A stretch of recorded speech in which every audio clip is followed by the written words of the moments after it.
오늘의 말씀은 마태복음 5장 9절 말씀입니다.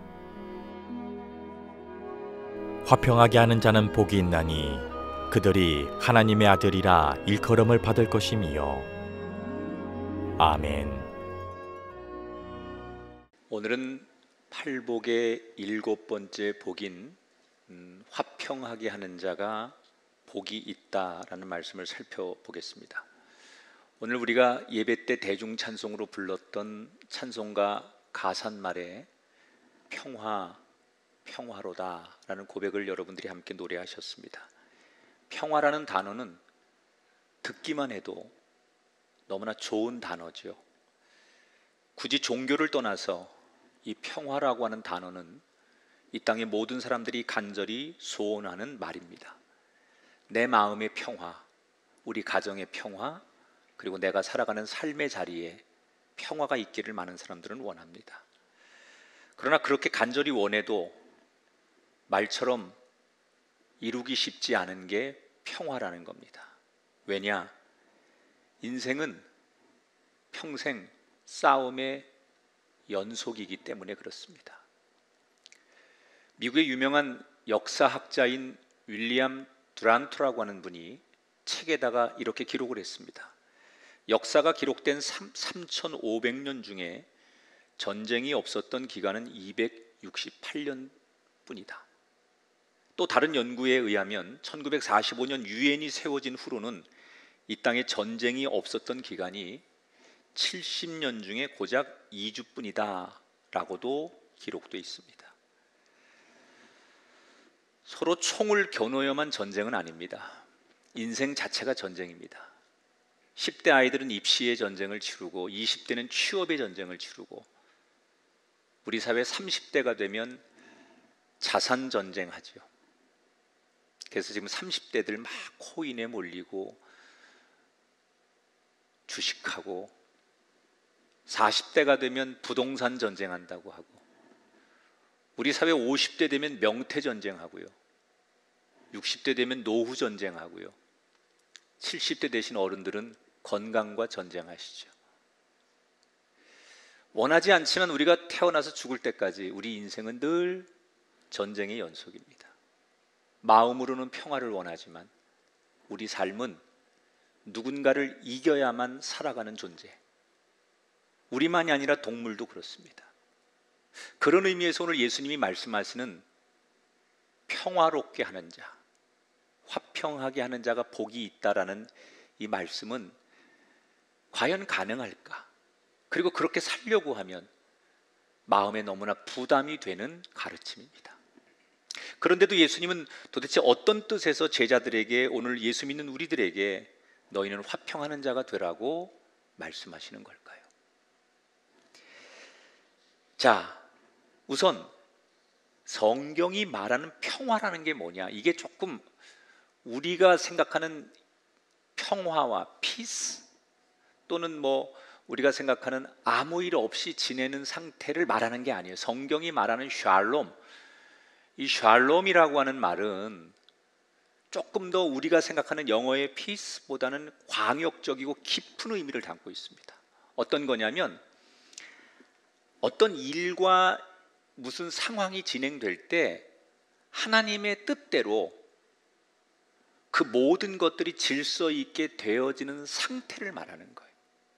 그러니까 하나님이 이것이 여기 있기를 원하고 이 사람은 일리 가는 걸 원하고 하나님이 이거는 사람들이 안 했으면 좋겠다고 생각하는 그 상태에 우리의 삶이 그렇게 조화를 이루는 상태, 그 상태를 가리켜서 성경에서는 샬롬, 평화라고 말하는 거예요.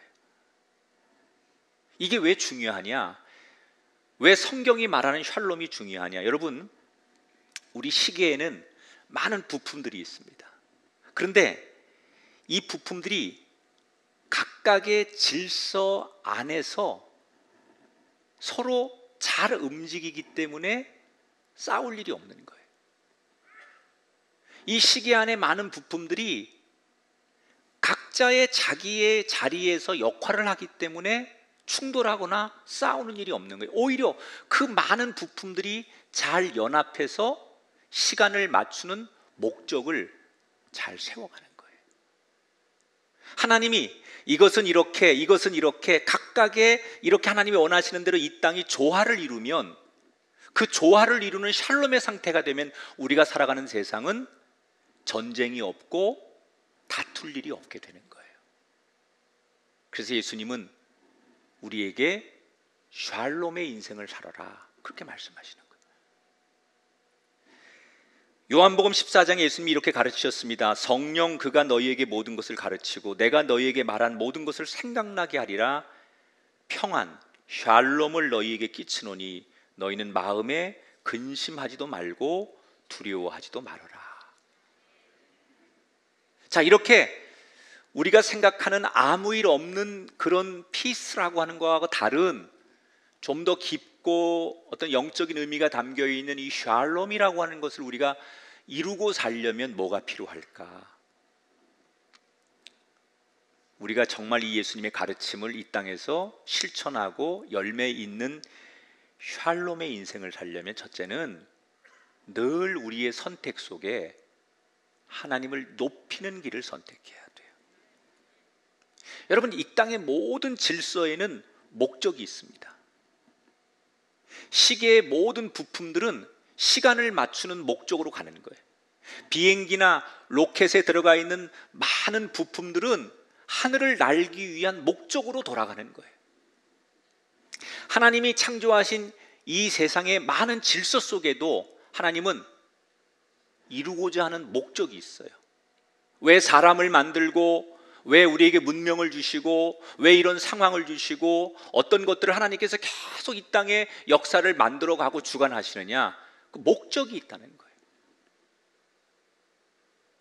그 목적대로 살아가는 것, 그 목적을 벗어나면 사람은 불행합니다. 여러분, 목적이 없이 사는 인생, 그래서 한동안 우리 사회 화두가 되었던 말이 목적이 이끄는 인생. 근데 아무 목적이 없는 거예요. 돈을 버는데도 목적이 없어요. 싸우는데도 목적 없이 싸우는 사람이 있어요. 뭔가 사람이 공부를 하든 자기가 일을 하든 운동을 하든 분명한 목적이 있으면 훨씬 더 그 일을 잘할 수 있다는 거예요. 하나님이 왜 이 땅에 사람을 만드시고 이 땅에 하나님이 창조를 하셨느냐? 목적이 있다는 거예요. 그 목적을 구약 성경에 예수님께서 하나님께서 이사야 선지자를 통해서 이렇게 말씀하셨어요. 이사야 43장에 나오는 말씀이죠. 보라, 내가 새 일을 행하리니 이제 나타날 것이라. 이 백성은 내가 나를 위하여 지었나니 나를 찬송하게 하려 함이니라. 하나님께서 이 땅의 많은 생명체들과 자연을 통해서 원하시는 가장 큰 목적이 뭐라고요? 하나님을 찬송하게 하는 것이다. 결국 이 땅의 피조물들은 하나님을 높이고 하나님을 창조하는 것이 하나님이 이 땅을 만든 목적이라는 거예요. 그러면 우리가 예수님 가르친 진짜 평화의 사람이 되려면, 샬롬의 사람이 되려면 어디서부터 시작돼야 되느냐? 하나님이 주신 목적대로, 다시 말하면 하나님을 높이는 길에서부터 시작이 돼야 된다는 거예요. 그런데 이게 어렵습니다. 나는 샬롬의 인생을 살고 싶어. 이 말이 결코 낭만적인 말이 아니에요. 왜냐하면 이렇게 살려고 하면 제일 힘든 게 내가 손해를 감수해야 되고, 억울해도 머리를 숙여야 되고, 힘든 일이 너무 많아요. 예수님이 가르치는 평화를 유지하고 살려고 노력하면 노력하는 만큼 우리 삶에 부딪혀지는 아픔들이 너무 많아요. 상대가 아무리 시비를 걸어와도 나는 평화로워야 하니까 그 모든 것들을 감내하고 받아내느라고 손해를 보고 억울해야 하고 그것을 견뎌내느라고 고통스러운 거예요. 이 샬롬의 인생을 살려고 몸부림쳤던 사람이 구약 성경의 이삭이라고 하는 사람이에요. 여러분, 이 이삭이 가나안 땅에 한참 살고 있을 때 그 땅에 큰 흉년이 들었어요. 그래서 도무지 먹을 것을 구할 수가 없었어요. 그래서 먹고 살기 위해서 할 수 없이 자기가 살던 터전을 버리고 새로운 땅으로 이사를 가는데, 그게 바로 옆에 그랄이라고 하는 지역으로 이주를 하게 돼요. 사실 이삭은 마음 같아서는 이집트로 가고 싶었어요. 가나안 땅은 흉년이 들어서 먹을 게 없었지만 이집트 땅은 그 당시 굉장히 넓은 땅, 그 나일강이 흐르면서 문명이 발달해 있었기 때문에 이집트로 이민을 가면 훨씬 잘 살 수 있다는 걸 이삭은 알았지만 그럴 수가 없었어요. 왜? 하나님께서 가나안 땅을 떠나지 말라고 명령하셨기 때문에. 그래서 할 수 없이 그가 그랄이라는 지역으로 이전을 한 거예요. 이사를 간 거예요. 그리고 다행히도 그곳에 새롭게 정착을 하면서 이삭은 큰 복을 받습니다. 농사도 잘 되고 가축도 많아지고, 그리고 제일 중요한 운물을 얻게 되었어요. 이 팔레스타인 지역에서 운물을 소유하는 건 가장 큰 부자가 되는 거예요. 농사도 목축도 또 마을을 형성하는 것도 운물이 있는 데서 되는 거예요. 아무리 다른 것이 다 완비돼도 운물을 구하지 못하면 아무것도 아니에요. 그래서 구약 시대에는 우물을 소유하는 사람이 제일 권력자고, 우물을 소유하는 사람이 제일 부자고, 우물을 소유하는 사람이 제일 큰 복을 받는 거예요. 그런데 이삭이 그랄에 가서 뭘 얻었다고요? 우물을 얻었어요. 물을 소유했다는 거예요. 물론 그 우물은 자기들이 종들과 함께 수맥을 찾아가지고 그 사막 한가운데서 그 우물을 파가지고 만든 우물이에요. 아무튼 하나님이 이삭을 축복하셔서 그는 가서 큰 복을 받았어요. 그런데 문제가 생기기 시작했어요. 이삭이 너무너무 잘 되니까 그 토박이들이, 그랄 지역의 이웃들이 이삭을 시기하는 거예요. 그리고 어느 날 다짜고짜 이삭이 소유한 우물을 자기네 거라고 우기기 시작해요. 이거 우리 땅에 있는 거니까 우리 거야. 그리고 그 우물을 빼앗아 버리는 거예요. 이삭의 종들이 너무 기가 막히고 너무 화가 나니까 이건 이렇게 당하면 안 됩니다. 싸워야 됩니다. 가만히 있으면 계속 당할 겁니다. 싸우자고요. 그리고 흥분을 하니까 이삭이 흥분한 이 종들을 가로막아서며 그러지 말자. 우물을 또 파면 되지. 그리고는 순순히 그 우물을 그냥 내주고 우물을 양보하고 또 우물을 어렵게 구하기 시작해서 얼마가 지나서 다행히도 우물을 또 하나 소유하게 됐어요. 그런데 이번에도 또 이 지역 사람들이 와서 행패를 부리는 거예요. 이 우물도 내놔라, 우리 거다. 그리고 그 우물을 빼앗는 거예요. 종들이 눈에 살기가 돌기 시작합니다. 주인님, 더 이상은 견딜 수 없습니다. 목숨을 바쳐서라도 옳은 일을 위해 싸워야 하고 우리는 피를 흘릴 각오가 되어 있습니다. 이때 이삭이 싸우지 말고 싸우면 안 되니 우물을 양보하자. 그래서 우물을 또 양보해요. 여러분, 이 중동 지역에서 우물은 뺏기면 죽는 거예요. 물이 없으면 가축도 죽고 사람도 죽는 거예요. 그런데 그런 위험천만한 상황에서 이삭은 모두의 반대를 무릅쓰고 왜 굳이 싸움을 자꾸 피하고 손해만 입는 걸까? 왜 이삭은 그랬을까? 그 이유는 하나님의 이름 때문이었어요. 그랄 지역에 가서 이주를 해서 이삭이 살 때 그 이웃들이 이삭이 매주 하나님 앞에 예배 드리는 걸 다 본 거예요. 그래서 저기에서 이사 온 저 이삭이라는 저 이방 사람이 하나님 믿는 사람이구나라는 걸 이웃 사람들이 다 알고 있었어요. 솔직히 이삭도 마음 같아서는 억울하니까 뺏긴 우물을 다시 빼앗고도 싶었고, 싸워서 정하고도 싶었어요. 그러나 그런 마음이 들다가도 마음속에 자기를 흔드는 화두가 뭐였느냐? 혹시 나로 인해서 하나님이 오명을 뒤집었으면 어떡하지? 내 욕심 때문에 싸우느라고 전쟁하느라고 하나님의 영광을 가리면 어떡하지? 그것 때문에 이삭은 못 싸우는 거예요. 하나님의 영광, 하나님을 높이는 일 때문에 못 싸우는 거예요.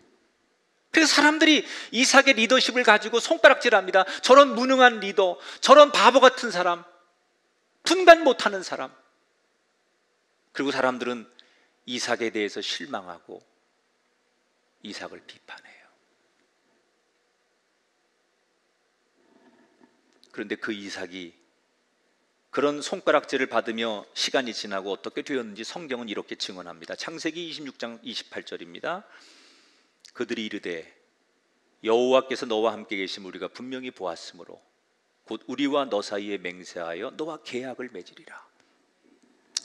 시간이 지나면서 그 토박이들이 그렇게 핍박을 하고 시기를 했는데도 이상하게 아무리 방해해도 이삭의 가정은 너무너무 복을 받고 잘 되는 거예요. 아무리 사람들이 막아도 하나님이 이삭의 마음을 너무나 잘 아셨기 때문에 이삭을 지키시고 이삭의 가정을 축복하시는 거예요. 결국 시간이 지나면서 이 그랄 지역의 사람들이 충격을 받는 거예요. 그러면서 자기들이 스스로 이삭한테 찾아와서 잘못했다, 우리 싸우지 말고 평화의 계약을 맺자. 그러면서 이 원주민들이 나중에 이삭과 평화의 협정을 맺습니다. 그런데 그 평화의 계약을 맺는 이유가 뭐냐? 조금 전에 읽어드린 그 성경 구절이에요. 여호와께서 너와 함께 계심을 우리가 분명히 보았다. 결국 어떻게 된 거예요? 그 이웃들도 하나님의 이름을 인정하고 높이는 계기가 되었어요. 이삭이 당장은 내가 손해가 되지만 그 손해를 감수하고 하나님을 높이고 하나님의 영광, 하나님을 찬송하는 그 길을 택하니까, 샬롬의 길을 걸어가니까 모두가 이삭을 바보라고 말하고 가족도 동료들도 종들도 이삭을 비웃었지만 단 한 분만큼은 이삭의 마음을 알았어요. 그분이 하나님이세요.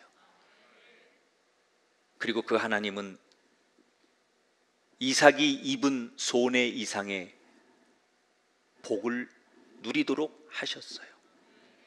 더 중요한 건 뭔 줄 알아요? 그 땅 전체가 이삭도 하나님을 높이게 되었고, 하나님을 모르던 그 그랄 지역의 사람들도 하나님을 높이게 되었고, 하나님 스스로도 그 사람들이 하나님을 높였기 때문에 높아진 거예요.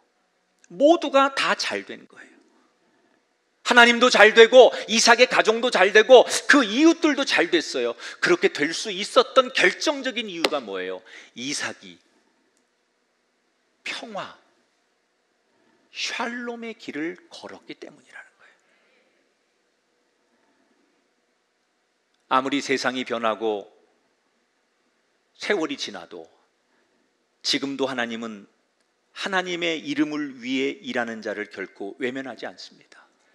어떤 손해를 감수하더라도 하나님의 이름을 먼저 생각하며 하나님의 영광과 샬롬을 이루는 자를 하나님은 세상 한복판에서도 너는 내 자녀라고 부르시며 끝까지 돌보실 줄 믿습니다. 혹시 오늘 이 자리에 여러 가지 인생의 복잡한 문제 속에 갈림길에 서 계신 분이 계시다면, 특별히 누군가의 다툼과 그리스도인의 길 가운데 고민하는 분이 계시다면 목적을 기억하십시오. 내가 이 세상에 하나님으로부터 부름받은 근본적인 목적, 하나님을 찬송해라, 하나님을 높여라. 그래서 여러분의 가정과 직장과 우리가 살아가는 공동체가 화평의 복을 누리게 되기를 주의 이름으로 축원합니다. 자, 그런데 이렇게 좋은 샬롬의 인생을 사는 게 살고 싶죠. 저도 여러분도 그렇죠. 그런데 이게 현실적으로 참 어렵다는 거예요. 왜? 아까 말씀드린 대로 우리가 정말 하나님 앞에 평화를 유지하려고 하면 세상에서 엄청난 손해도 많이 당하고 마음의 상처도 굉장히 많이 입어야 돼요. 제가 교단의 감독을 하면서 많은 목사님들, 특히 어려운 개척교회 목사님들이나 선교사님들 만나면서 깜짝 놀란 게 있어요. 목사님들이 의외로 건강이 안 좋은 분들이 많아요. 그래서 이제 깊은 얘기를 해보면 왜 건강이 안 좋으신가 깊은 얘기를 해보면 목사님들 안에 내면의 상처들이 있는 거예요. 목회를 하다 보면 목사들이니까 정말 억울하고 황당할 때도 많은데 목사기 때문에 참고 양보하고 그럴 때가 너무 많은 거예요. 그런 얘기를 다른 데서는 못하고 제가 이제 위로하러 가서 또는 신방하러 가서 그들과 이렇게 식사하면서 그런 지나간 얘기를 이 목사님들이, 개척교회 목사님들이 눈물로 하는 거예요. 제가 이런 막 어려움이 있었고 이런 억울한 일이 있었고 이렇게 고통스러운 일이 있었는데 차마 어떻게 할 수 없어서 그걸 다 삭히고 속으로 가지고 있다 보니까 그 상처가 쌓이고 쌓여서 어느 날 떡하니 암이라는 질병으로 오고 혈압이라는 걸로 오고 뇌졸중으로 와서 내 몸이 이렇게 망가졌습니다. 여러분, 이게 목사님들만의 문제는 아닐 거예요. 실제로 제가 교인들의 기도 제목을 받아보거나 요즘 예배드리는 유튜브 댓글을 이렇게 보면 많은 분들이 이런 얘기를 하세요. 난 정말 제대로 살고 싶은데, 나는 정말 잘 살고 싶은데 지금 내 마음이 그걸 감당하기가 너무 어렵습니다. 나도 정말 옳게 살고 싶고 선하게 살고 싶은데 그걸 내 마음이 지금 담을 만큼의 여유가 없어서 힘드니 나를 위해 기도해 주십시오. 똑같죠? 목사들이나 여러분이나. 예수님이 가르친 평화로운 인생으로 살아가는 것이 맞는데 그렇게 사는 것이 너무 현실적으로 어려우니까 사람들이 중간에 난 못해, 그리고 화평케 하는 거, 평화롭게 하는 걸 내려놓는 거예요. 저도 그래요. 그런데 저나 여러분이나 그렇게 어려움들이 많이 올 때 저는 나름대로 그래도 이겨보려고 그런 현실적으로 너무너무 힘들면 제 혼자 중얼거리는 한마디가 있어요. 한번 따라해 보세요. 다 하나님 뜻이 있겠지. 제가 이 말을 참 많이 중얼거려요. 다 하나님 뜻이 있겠지. 여러분, 성경에 나오는 참 믿음 좋은 영웅들, 또 우리 사회에서 존경받는 믿음 좋은 분들이 늘 평생 항상 평화로웠던 것은 아니에요. 그분들도 마음의 상처를 많이 입어요. 그런데 그분들은 어떻게 우리들과 다르게 결국 샬롬의 길을 걸어서 존경을 받게 되었을까? 바로 그거예요. 지금은 내가 이 모든 상황을 다 이해하고 받아들일 수 없지만 이런 길을 가도록 하시는 하나님의 뜻이 있을 거야. 그렇게 중얼거리고 그렇게 믿고 가는 거예요. 그렇게 살았던 사람이 아브라함이에요. 여러분, 아브라함은 오랫동안 자식이 없었어요.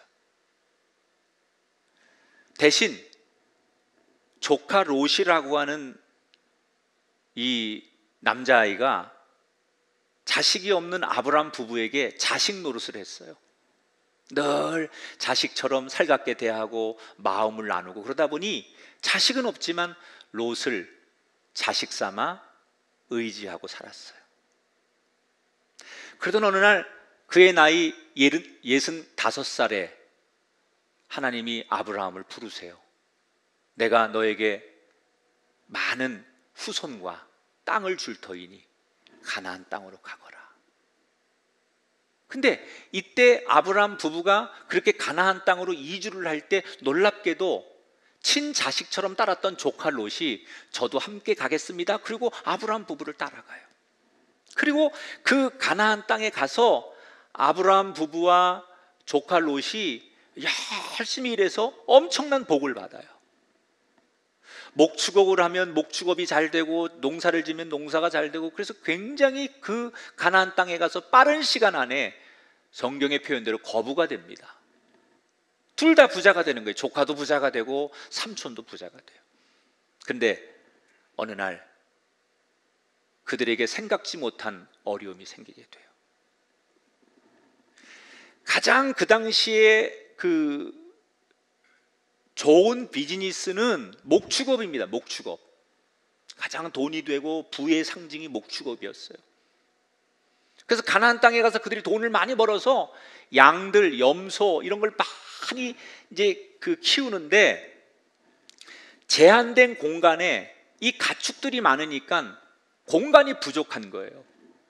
그래서 아브라함의 목자들하고 이 롯의 목자들이 자꾸 다투고 갈등이 생기는 거예요. 이게 점점점 심해지는 거예요. 어느 날 안 되겠다고 생각한 아브라함이 롯을 불러서 엄청난 타협안을 제시합니다. 이제는 우리가 분가해야 되겠다. 네가 분가해야 되겠다. 그런데 네가 먼저 좌하면 내가 우할 것이고, 네가 우하면 내가 좌할 테니 네가 먼저 어느 땅으로, 이 땅에서 내가 살고 싶다고 하는 곳으로 분가하자. 이러고 조카에게 선택권을 양보하는 거예요. 이게 엄청난 거죠. 왜? 손 윗사람이 아랫사람에게 엄청난 그 선택권을 먼저 준다는 거 아닙니까? 그런데 이 조카 롯이 마치 기다렸다는 듯이 얼른 이 삼촌의 제안을 받아들여서 당시 가장 옥토였던 요단강 동쪽의 도시 땅, 그게 소돔이에요. 그 소돔 땅을 내가 가겠습니다. 그래서 그 땅을 선택해서 그렇게 가게 되고, 약속대로 반대 땅으로 아브라함이 가야 되니까 그 반대가 어디예요? 산지예요, 산지. 그러니까 지금을 하면 산을 개간해야 되는 거예요. 그게 유다 산지라는 곳이에요, 유다 산지. 이쪽은 아주 옥토인 평화로운 평야지대고, 아브라함은 조카가 간 반대로 가야 되기 때문에 산지에 들어가서 산을 개간하는 거예요. 자, 일단은 다투지 않기 위해서 분가는 성공을 했어요. 그런데 사람의 감정이라는 게, 롯이 떠나고 난 뒤에 아브라함이 아무리 생각해도 괘씸한 거예요. 양보한다고 했지만 막상 이렇게 되니까 조카가 너무 괘씸한 거예요. 또 자기가 앞으로 살아가야 될 이 산을 개간해야 될 이 척박한 땅을 보니까 너무 기가 막히고 막막한 거예요. 그리고는 이런 상황을 그냥 내버려 두신 하나님이 원망스러운 거예요. 괘씸하고 막막하고 하나님이 원망스럽고. 그런데 그런 복잡한 심정이 있는 아브라함을 하나님이 조용히 부르시는 거예요. 아브라함아, 밖으로 나와보너라. 그리고는 아브라함에게 밖으로 불러내시더니 캄캄한 밤하늘에 하나님이 이렇게 말씀하세요. 창세기 13장에 너는 눈을 들어 너 있는 곳에서 북쪽과 남쪽 그리고 동쪽과 서쪽을 바라보라. 보이는 땅을 내가 너와 내 자손에게 주리니 영원히 이룰 것이다. 아브라함아, 눈을 크게 뜨고 동서남북 다 바라봐라. 네 눈에 들어오는 대로 네가 볼 수 있는 만큼 그 땅을 내가 너와 후손들에게 영원히 줄 것이다. 그러면서 하나님이 아브라함에게 하신 말이 뭔 줄 알아요? 한번 따라하세요. 내가 다 계획해 놓았다. 한 번 더, 내가 다 계획해 놓았다. 아멘 하세요. 지금은 다 알 수 없지만 이거 다 내 뜻 안에서 내가 계획하고 있으니 걱정 말라는 거예요. 아브라함이 결국 이 말씀에 힘을 얻고 마음의 상처를 이겨내고 믿음의 조상이 되는 거예요. 여러분, 아브라함의 일이 남일 같지 않죠? 우리에게도 아브라함처럼 때때로 이해할 수 없는 일이 일어나요. 특별히 나는 믿음의 신의를 가지고 했던 일을 뜻밖의 눈물 나는 결과로 되돌아오게 할 때 내가 더 이상 믿음을 지키고 샬롬의 길을 가는 게 맞는지 수없이 되묻게 돼요. 오늘 이 시간 예배하면서 이 말씀을 듣는 여러분 가운데 고민과 갈등과 마음의 상처로 아파하시는 힘든 분들이 많이 계실 거예요. 그런 분들에게 꼭 드리고 싶어요. 왜? 저도 그랬으니까. 아무리 내가 부르짖어도 하나님의 뜻을 알 수 없어서 힘들 때가 있었어요. 그런데 나중에 보니까, 뒤돌아 보니까 하나님의 뜻이 다 있었더라고요. 견디고 시간이 지나고 나니까 버텨보니까 하나님의 뜻이 뭔지를 알겠더라고요. 샬롬의 길은 고속도로가 아니에요. 샬롬의 길을 걸으려면 우리가 때때로 그만한 대가를 지불해야 돼요. 그러기 위해서 우린 두 가지, 하나님을 높이는 길을 선택하십시오. 그리고 하나님은 선하신 분입니다. 그 하나님이 하실 일을 기대하십시오. 그러면 저와 여러분의 인생과 우리의 가정과 삶의 공동체에 오늘 산상수훈에서 가르치시는 샬롬의 복이 우리 모두에게 임할 줄 믿고 화평케 하는 하나님의 은혜의 복이 우리 가운데 넘쳐나게 되시기를 주의 이름으로 축원드립니다. 영상을 보겠습니다.